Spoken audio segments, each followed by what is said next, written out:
C'est une journée très particulière puisque c'est le 14 mai, c'est la date de la création d'Israël en 1948, donc on est au 70e anniversaire.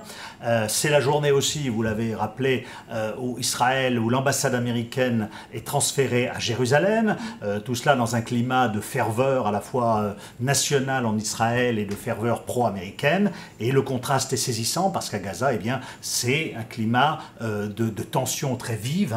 Le Haaretz, le journal de gauche israélien, parle de bain de sang. Les Israéliens, l'autorité israélienne se sent probablement libre aujourd'hui de riposter par tous les moyens, c'est le terme qu'avait utilisé le ministre de la Défense, Avigdor Lieberman, contre les Palestiniens de Gaza, qui, il faut le rappeler, manifestent depuis le 30 mars régulièrement à la frontière avec Israël, depuis leur territoire qui est bouclé depuis de très nombreuses années.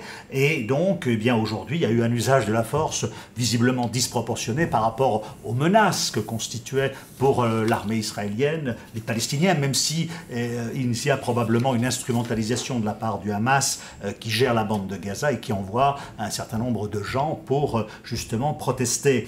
Donc on voit que ça n'est pas du tout, comme l'a dit Donald Trump ou son gendre Jared Kushner, une décision, ce transfert de l'ambassade américaine à Jérusalem qui va permettre de relancer le processus de paix, qui va rapprocher les peuples israéliens et palestiniens. C'est au contraire une décision qui ne fait qu'alimenter encore plus la haine. On a vu Mahmoud Abbas, le président de l'autorité palestinienne, dénoncer cette décision, ce transfert, en disant que ça sera simplement encore plus d'incitation et d'instabilité. Récemment, on a vu le chef d'Al-Qaïda appeler au djihad contre Israël.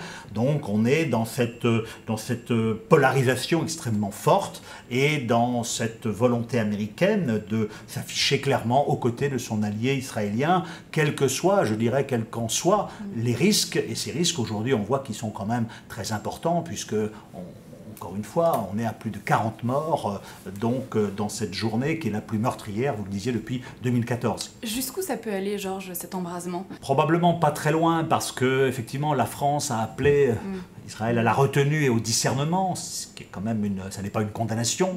Il n'y aura probablement pas de condamnation internationale pour la bonne raison que Gaza est géré par le Hamas, qui est un mouvement qui est considéré par la communauté internationale comme un mouvement terroriste.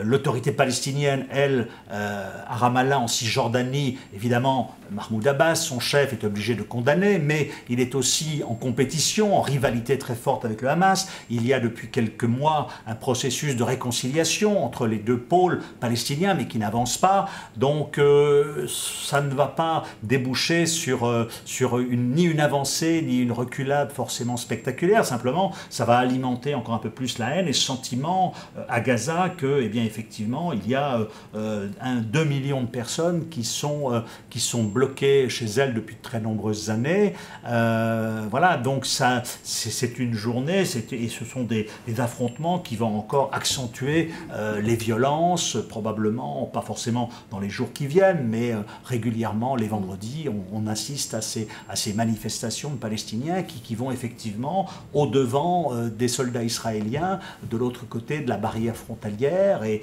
donc il y a des jets de pierre, et aujourd'hui, l'armée israélienne, comme elle le fait, je dirais, relativement régulièrement, ou en période de tension très vive, on l'avait vu il y a 15 ans au moment de la deuxième intifada, eh bien, a décidé de riposter, encore une fois, je cite le ministre israélien de la Défense, par tous les moyens. Merci beaucoup, Georges, pour toutes ces précisions, un dossier donc on suit attentivement dans les bonnes colonnes du Figaro et sur lefigaro.fr. Merci, Georges.